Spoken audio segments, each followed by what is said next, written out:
1학년 친구들 안녕하세요. 오늘은 252쪽입니다. 한글을 만든 과정 이야기 같이 한번 공부해 볼게요. 네, 우리가 지난 시간에 문자에 대해서 이야기를 해봤죠. 네, 다양한 문자에 대해서 한번 알아보고요. 그 다음에 문자가 왜 필요한지 그 필요성에 대해 이야기를 나눠봤는데요. 이번 시간에는요, 우리의 자랑스러운 문자, 한글에 대해서 한번 이야기를 나눠볼게요. 여러분들, 한글 누가 만들었죠? 네, 세종대왕이 만들었죠. 그러면 어떻게 한글을 만들게 되었을까? 왜 한글을 만들었을까? 한번 생각해 보면서 여기 한번 같이 볼게요. 세종대왕이 한글을 만든 까닭을 생각하며 다음 만화를 읽어봅시다. 그랬습니다. 네, 그러면 같이 한번 읽어볼까요? 조선시대, 백성은 나라의 근본이요. 근본이 튼튼해야만 나라가 평안하다고 여겼던 세종대왕. 억울한 사람이 없고 태평한 세상, 이것이 바로 세종대왕이 꿈꾸던 조선이었다. 그러던 어느 날, 전하, 어느 젊은이가 제 아비에게 불효를 저질렀습니다.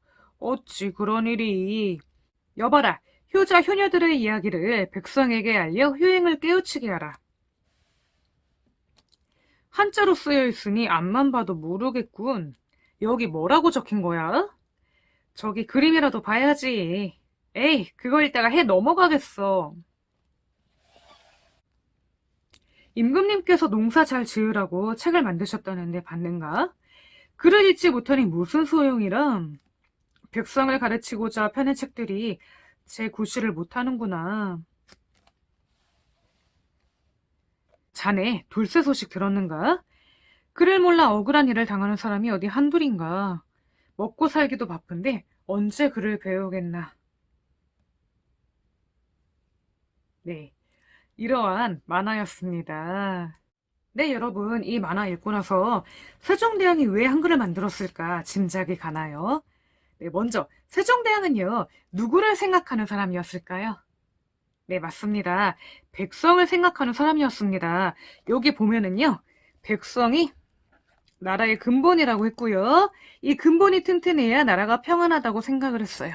그렇기 때문에 세종대왕은요, 백성을 사랑하고 항상 어떻게 하면 백성이 잘 살까 궁리를 했답니다. 그런데요, 이런 일을 보게 되죠. 네. 어떤 젊은이가 제 아비에게 불효를 저질렀다고 합니다. 여러분들 이 불효라는 말 알고 있나요? 네. 이 말은 효의 반대말이죠. 네. 여러분들 효는 다 알고 있겠죠? 네, 그쵸. 효는요, 부모님한테 우리가 성심성의껏 해야 할 일, 이런 것들을 말합니다. 그쵸? 네, 이렇게 백성이 불효를 저질렀는데요. 세종대왕은요, 그게, 그 사람이 나빠서 그랬다기보다는 부모님에게 어떻게 해야 되는지 몰라서 그랬다고 생각을 했어요. 그렇기 때문에 백성을 가르치면은 이러한 문제들을 해결할 수 있다고 생각을 했죠. 그래서 효자, 효녀들의 이야기를 백성에게 알려 효행을 깨우치게 하라. 이렇게 명령을 내립니다. 그러니까 효도를 가르치겠다는 거죠. 백성들한테. 그런데 여러분들 지금 뭐 배울 때 뭘로 공부해요? 책으로 공부하죠. 그쵸? 그래가지고 이렇게 효도에 대한 책을 만들었는데 백성들이 그 효도에 대한 책을 볼 수가 있었을까요? 어땠을까요? 그리고 이렇게 벽보를 붙였는데요. 글을 써가지고 벽보에 붙인 것 같은데요. 백성들이요, 그 글을 읽을 수가 없었던 거죠. 여기 보니까 한자로 쓰여 있으니까 앞만 봐도 모르겠다고 합니다. 이거 봐도 무슨 말인지 몰라. 그러니까 효행에 대해 깨우치기가 힘들어. 이런 상황입니다. 그러니까요, 여기 이렇게 그림이라도 봐야지. 뭐 이렇게 얘기를 하고 있네요. 네, 여러분들, 이 글로 적었다는 거 어떤 글자로 적었을까요, 먼저? 네, 이 벽보는요, 한자로 적었겠죠. 왜냐하면 우리의 문자가 없었기 때문입니다. 그런데 여러분들, 이 한자는요, 우리의 말을 제대로 적어내기에는 충분하지가 못했어요. 네, 한번 예를 들어 볼게요. 여러분들, 하늘이라는 말, 우리가 하늘이라는 말을 하고 싶을 때 한글로 적으려면 어떻게 적나요? 네, 하늘이라고 적지요. 우리가 이 글자를 어떻게 읽는지 알기 때문에 보기만 해도 바로 읽을 수가 있어요. 그런데 그때 당시에 한자로 적으려면 어떻게 적었어야 했을까요? 이렇게 하늘 천자를 적었어야 합니다. 그런데요, 이 한자를 알지 못하면 이게 어떤 걸 뜻하는 건지 알 수가 없어요. 그러니까 그 천자문을 다 공부를 했어야 되는 거죠. 하지만 그 글자가 한두 개입니까? 너무나 많죠. 그쵸? 몇천 개나 될 텐데요. 그쵸? 글자의 숫자가 너무나 많았기 때문에 백성들이 일을 하면서 먹고 살려면 이런 공부를 할 수가 없었겠죠. 그러니까 자연히 이렇게 글을 읽을 줄 모르게 되고요. 그쵸? 여기 한번 보겠습니다. 임금님께서 농사를 잘 지으라고 책을 만드셨다는데 맞는가? 네. 세종대왕은요, 백성들이 잘 먹고 살기를 바랐기 때문에 농사 잘 짓는 법, 이러한 책도 펴내셨어요. 그 책의 이름이 농사 직설이라는 책이 있는데요. 백성들이 글을 읽지 못하니까 어때요? 이런 책을 보면서도 알 수가 없습니다. 네, 그리고 이런 책도 있거든요. 삼강행실도. 백성들이 어떻게 하면 바르게 살아갈 수 있을지, 효도, 이런 것들을 실은 그런 책입니다. 네, 이렇게 세종대왕은요, 백성들이 농사도 잘 짓고 잘 살아갈 수 있기를 원했어요. 그렇게 이렇게 책을 내었는데, 이런 책들이 제구실을 하지 못합니다. 그쵸. 왜냐하면 백성들이 글을 몰랐기 때문이죠. 그래서 세종대왕은 이렇게 고민을 하게 됩니다. 그리고 여러 가지 책을 읽으면서 연구를 하게 됩니다. 네, 그래요. 그러면은요, 세종대왕이 했던 고민, 어떤 고민이었을까요? 네, 뭐 이런 게 있겠죠. 네, 먼저 백성들이 문자를 알지 못해 어려움을 겪는 것이 안타까웠고요. 백성을 위해 펴낸 책들이 재구실을 하지 못해서 안타까웠을 거예요. 네, 그렇기 때문에 세종대왕은요, 정말 필요한 게 백성들을 위해 할 수 있는 게 여러 가지가 있겠지만 백성들에게 정말 필요한 것이 우리의 문자구나. 우리의 문자가 있다면 이런 책들도 백성들이 쉽게 읽을 것이고 그 다음에 어려운 일, 억울한 일을 당하지 않을 텐데 이런 생각을 했을 거예요. 네, 그래요. 그러면은요, 우리 254쪽 넘어가 볼게요. 한글을 만든 목적과 배경을 생각하며 훈민정음의 탄생을 읽어봅시다. 네, 우리 그러면은요, 세종대왕이 어떤 생각을 했는지, 그 다음에 훈민정음은 어떻게 탄생이 되었는지 생각하면서 이 글 같이 한번 읽어볼게요. 훈민정음의 탄생, 이은서. 명나라에 가는 사신들이 있거든 말소리 연구에 대한 책을 구해오도록 하라. 전하, 말소리 연구에 관한 책은 무슨 이유로 구해오라 하시나이까? 허허, 그저 궁금해서 그런 것뿐이요. 과인이 관심을 둔 학문이 어디 한두 가지요? 나라가 안정을 되찾자 세종은 새로운 문자를 만드는 일에 온 힘을 기울였습니다. 가장 먼저 한 일은 구해온 책을 읽는 것이었습니다. 신하들은 세종이 새 문자를 만들고 있는 줄은 꿈에도 생각하지 못했습니다. 세종은 평소에도 워낙 많은 책을 읽는 터라 누구의 의심도 받지 않았습니다. 세종 또한 새 문자를 만드는 일을 철저히 비밀에 붙였습니다. 신하들 중에는 중국의 문자인 한자를 쓰는데 자부심을 느끼는 이가 많아 그들이 새 문자를 만들고 있다는 사실을 알았다가는 벌떼처럼 들고 일어날 게 뻔했기 때문입니다. 하지만 세종에게는 시간이 그리 많지 않았습니다. 왜 이렇게 방안이 어두운가? 서둘러 방을 환히 밝혀라. 전하, 어이가 바닥에 납작 엎드려 울먹였습니다. 불을 밝히지 않고 무엇을 하고 있느냐? 전하, 방이 어두운 게 아니오라. 전하의 눈이 점점 어두워지는 것이옵니다. 뭐라? 어이의 말에 세종은 하늘이 무너지는 것만 같았습니다. 지금도 온 세상이 눈을 감은 듯 캄캄한데 조만간 영영 시력을 잃을지도 몰랐습니다. 세종은 대낮에도 깜깜한 어둠 속에 있는 것 같은 날들이 하루하루 늘어갔지만 식사를 하거나 휴식을 취할 때조차 늘 문자를 생각했습니다. 글은 말과 같아야 한다. 글로는 천이라고 하고 말로는 하늘이라고 하면 안 된다. 쉽고 단순한 문자이지만 그 안에 담긴 의미는 세상 어떤 것보다 깊어야 한다. 이 우주 만물에는 하늘과 땅이 있고 그 가운데 사람이 있다. 이 원리를 바탕으로 문자를 만들면 어떨까? 또 사람이 말소리를 내는 기관을 본떠 문자를 만드는 것도 좋을 것이다. 오랜 시간을 묵묵히 연구한 끝에 세종은 훈민정음 28자를 완성했습니다. 그 뒤 훈민정음은 백성들 사이에 퍼져나갔습니다. 이제는 글을 읽지 못해 억울한 일을 당하는 사람이 줄었습니다. 한자를 배울 기회조차 적었던 여자들도 훈민정음을 익혀 책을 읽거나 편지를 썼습니다. 훈민정음은 그야말로 세종이 백성들에게 준 가장 큰 선물이었습니다. 네, 우리가 이렇게 훈민정음의 탄생 읽어보았습니다. 그러면은요, 같이 한번 이 글의 내용 파악 해볼게요. 이 글은요, 네, 여기 이 만화 있잖아요. 이 만화에서 시작을 한다고 봐도 됩니다. 네, 이 만화를 통해 우리가 세종대왕이 왜 우리 백성들에게 문자가 필요하다고 생각했는지 알 수가 있었죠. 그런 세종대왕은요, 명나라에 가는 사신들에게 말소리 연구에 대한 책을 구해오라고 합니다. 문자를 만들려면은 말소리 연구부터 해야 되겠죠. 그래서 이렇게 말소리 연구에 대한 책을 구해오라고 합니다. 왜 그런 책을 구해오라고 하냐고 물어봐도 허허 그저 궁금해서 그런 것뿐이요. 이렇게 그 속내를 들키지 않으려고 노력을 합니다. 여기에 과인이란 말이 나오는데요. 이 과인이란 말 어떤 뜻일까요? 네, 나 자신을 말하는 말인데요. 덕이 적은 사람이라는 뜻이래요. 임금이 자기를 낮춰 이르던 말입니다. 네, 과인이 관심을 둔 학문이 어디 한둘이요. 네, 이렇게 세종대왕은요, 엄청나게 학문에 관심이 많았던 사람이었지요. 세종대왕은 이렇게 새로운 문자를 만드는 일에 온 힘을 기울이게 됩니다. 그쵸? 그런데 한 가지, 세종은요, 새 문자를 만드는 일을 철저히 비밀에 붙였대요. 왜 그랬을까요? 왜? 내가 이렇게 우리 백성들을 위해 문자를 만드니까 다 도와주시오. 이렇게 하지 않았을까요? 네.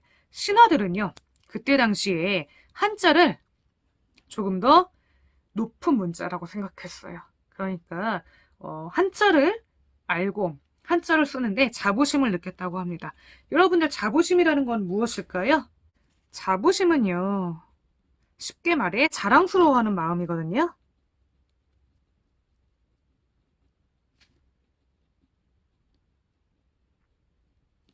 네. 한자는요, 중국의 글자였고요. 그 당시에는요, 우리나라가 중국이 큰 나라라고 생각했기 때문에 중국이 조금 더 높은 문물을 가지고 있고 뛰어나다고 생각을 했어요. 그리고 이 한자를 쓰는 거를 되게 자랑스러워했죠.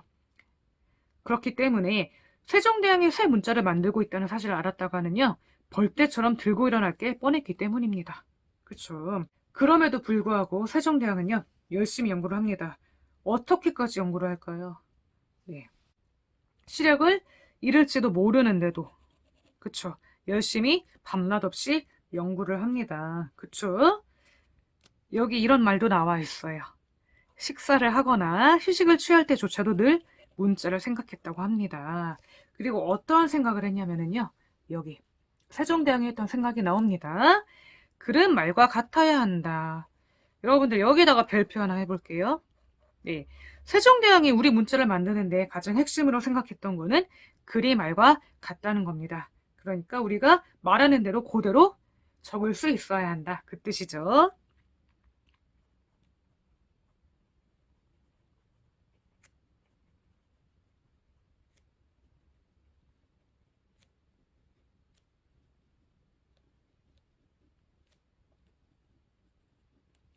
선생님이 아까 이야기했던 것처럼 글로는 천이라고 하고 말로는 하늘이라고 한다면 여러분들 이게 같아 해달라요.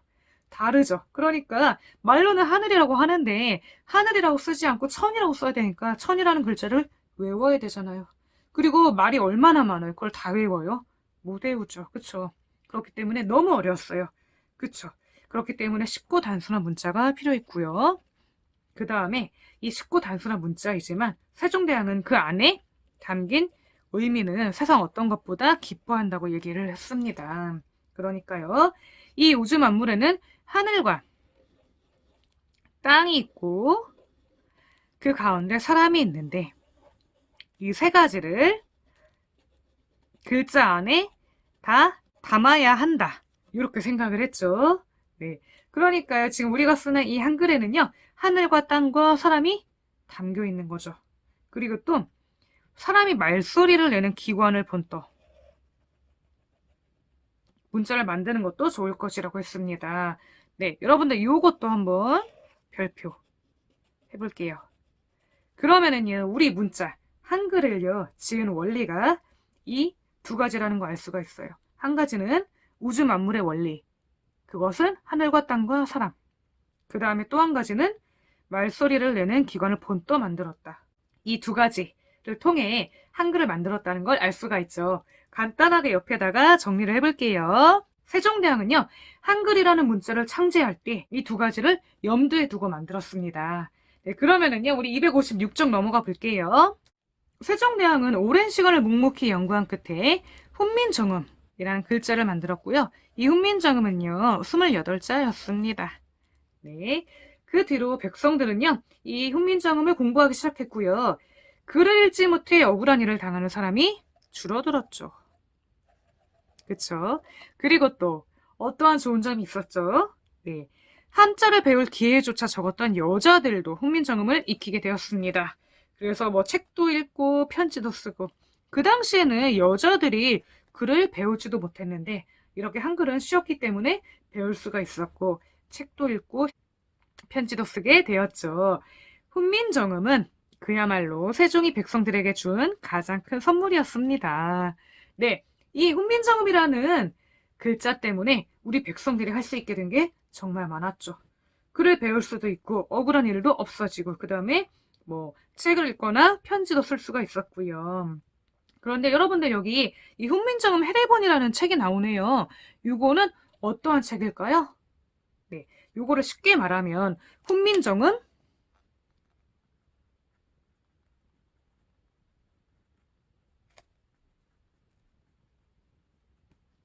해설서입니다.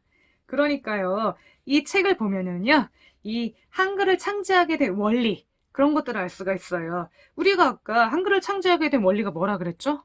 네, 우주 만물의 이치도 있었고, 발성기관, 그러니까 말소리를 내는 기관을 본떠서 만들었다고 했는데, 그거를 이 책을 보고 알게 된 거죠.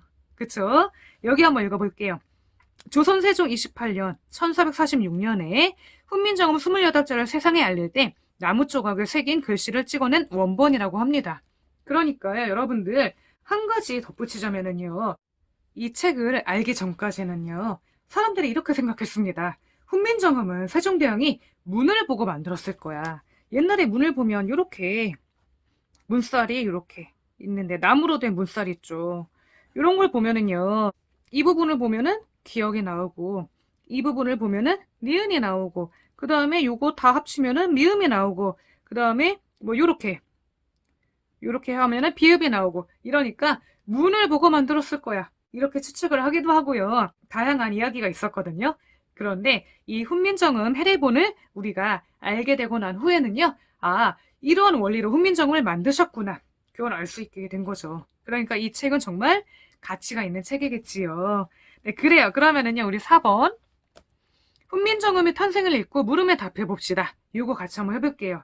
여러분들, 이 글을 다시 한번 읽고 나서요. 이 1번, 2번, 3번.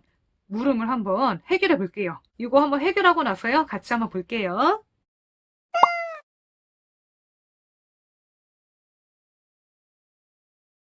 먼저 세종이 말소리를 연구한 책을 구해오라고 한 까닭은 무엇일까요? 네, 명나라에 가는 사신들에게 이걸 구해오라고 했는데요. 아마 문자를 만드는데 활용하기 위해서 가져오라고 했겠죠. 이렇게 적으면 될 것 같습니다. 그리고 세종이 새로운 문자를 만드는 일을 비밀로 한 까닭은 무엇일까요? 네, 신하들의 반대를 염려했기 때문입니다. 그쵸?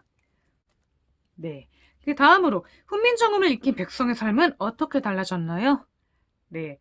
이제 256쪽 위에 보면은 이러한 내용들이 나오죠. 그쵸? 먼저 글을 읽거나 쓸 수 있게 되었죠.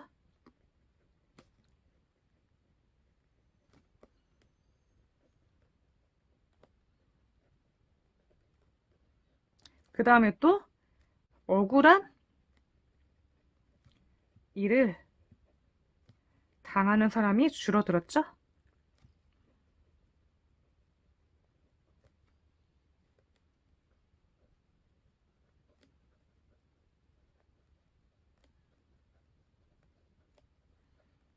그 다음에 또 한 가지 뭐가 있었죠? 네, 이렇게 한자를 배울 기회조차 적었던 여자들이 책을 읽거나 편지를 쓸 수 있게 되었습니다. 이렇게 적으면 될 것 같습니다.